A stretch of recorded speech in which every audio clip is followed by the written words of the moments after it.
Berita utama akan kembali, saudara, dengan informasi niat hati mendidik siswa yang nakal, namun guru justru mendapat intimidasi dan penganiayaan dari orang tua maupun keluarga siswa. Ulasannya usai jeda.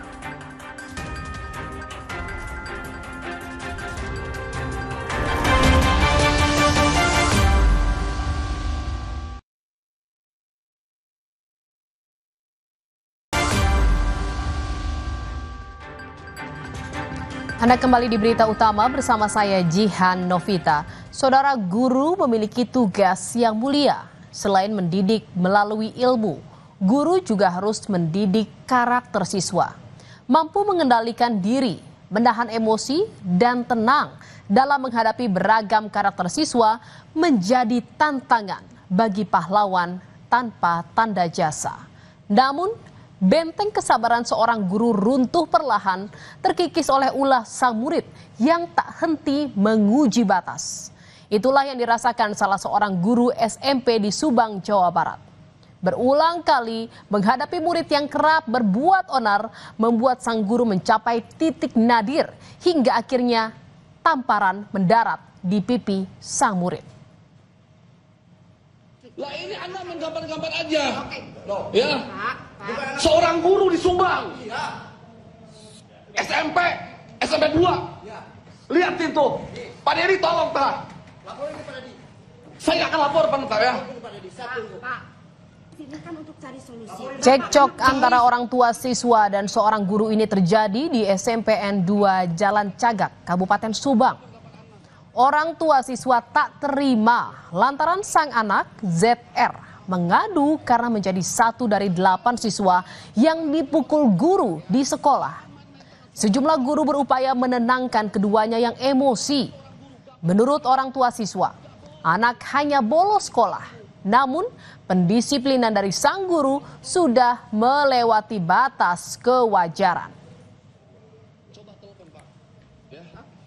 Mendatangi sekolah itu ingin mempertanyakan, ya kan, kenapa anak saya sampai digaplok 3 kali? Masalahnya apa? Nah, kenapa saya langsung refleks mengambil handphone untuk merekam guru tersebut? Karena cara penyampaiannya guru tersebut itu tidak bagus kalau menurut saya. Ya emang kesalahannya itu hanya sepele sih, loncat pagar aja. Loncat pagar, dan mungkin dia kena sanksinya itu digambar-gambarin sampai 8 orang termasuk anak saya. Dan itu pun misalnya gambarnya itu bukan 1 kali, ternyata 3 kali. Inilah saudara pagar yang menjadi awal masalah. Pagar di samping sekolah ini kerap digunakan anak-anak untuk bolos.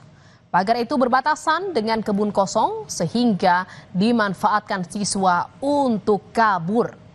Berkali-kali dipanjat, pagar ini sering ambruk. Dan saat peristiwa bolosnya 8 siswa ini, pagar itu baru 2 minggu selesai diperbaiki. Setelah sempat ambruk karena kerap disalahgunakan oleh siswa.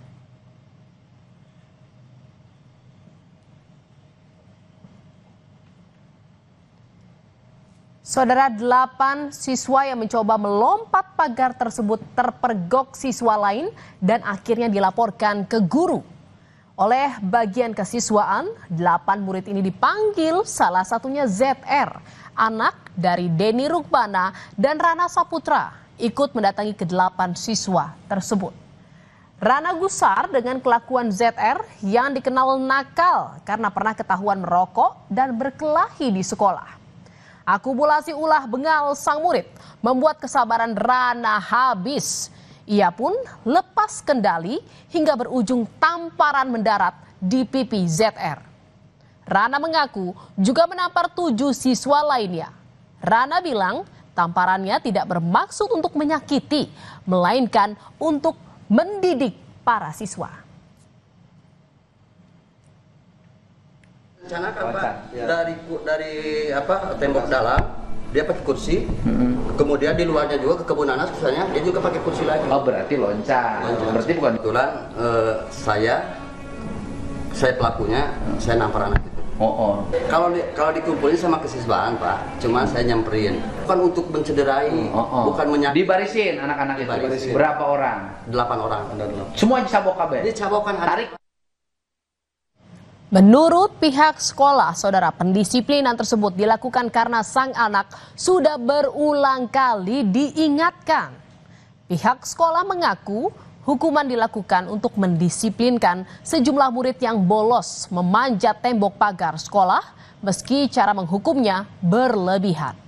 Sementara orang tua ZR menyayangkan tak pernah ada surat pemanggilan dari sekolah jika memang sang anak nakal saat di sekolah. Mendisiplinkan anak-anak dengan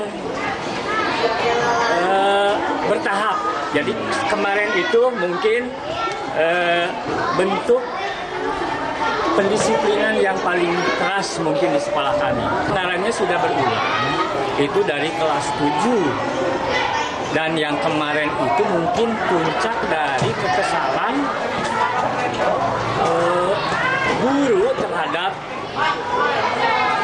anak tersebut. Sering beberapa kali ngasih surat peringatan untuk panggilan terhadap orang tua, tapi semua itu tidak benar. Tidak ada surat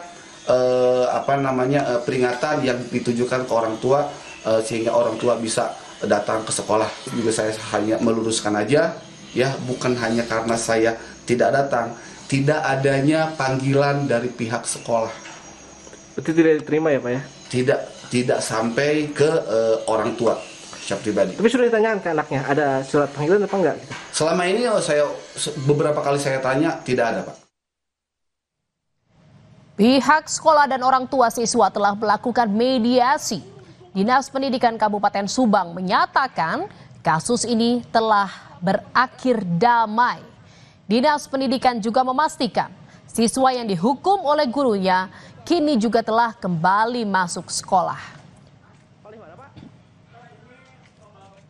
Nah, ini kan sudah kepala sekolah sudah dipanggil oleh Dinas Pendidikan, kemudian gurunya pun ya sudah dipanggil bersama-sama dengan kepala sekolah bahkan langsung dengan Pak Gubernur pada waktu itu sudah datang dipanggil ke Gedung Sate, dan di sana sudah orang tuanya juga sudah dipanggil. Cerita berbeda dialami Eko Prayitno, seorang guru SMP di Trenggalek, Jawa Timur, saudara. Berniat untuk mendisiplinkan murid karena menggunakan ponsel saat jam pelajaran. Eko Prayitno justru dianiaya oleh keluarga siswa yang tak terima lantaran ponsel adiknya yang ia sita.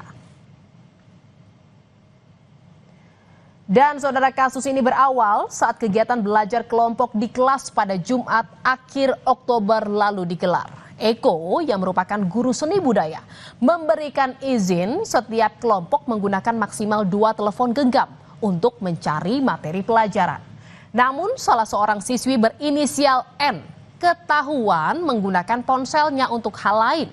Akhirnya Eko langsung menyita ponsel siswi tersebut sesuai aturan sekolah. Untuk memberikan efek jera, Eko menunjukkan sebuah batu yang dimasukkan ke dalam air seolah-olah itu adalah ponsel milik siswi tersebut. Padahal, saudara, ponsel telah diserahkan ke bagian kesiswaan. Dan setelah ponselnya disita, siswa tersebut mengadu ke keluarganya, saudara. Tindakan ini memicu kemarahan keluarga siswi, di mana sepulang mengajar di sekolah, Eko mendapat telepon dari seseorang yang mengaku orang tua siswi dengan nada tinggi dan ucapan kasar tak terima. Ponsel siswi tersebut disita. Setelah selesai sholat Jumat, Eko mendapati sebuah mobil berhenti di depan rumahnya. Kemudian turun seorang pria dari mobil tersebut dan memaki Eko di depan keluarganya. Tak hanya memaki, pelaku juga menganiaya Eko dan sempat memberikan ancaman. Tak terima dengan perlakuan ini, sang guru melaporkan ke polisi dan menolak berdamai. Di rumah, HP saya sudah berbunyi.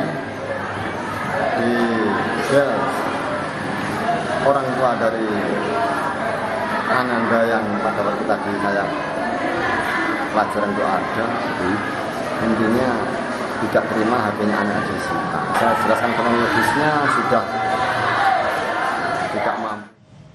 Pelaku penganiayaan guru akhirnya ditangkap. Motifnya diduga karena laporan dari keluarga tersangka yang menuduh korban merusak ponsel milik adiknya. Siswi yang ponselnya disita berencana dipindahkan oleh orang tuanya ke sekolah lain dengan alasan psikologis.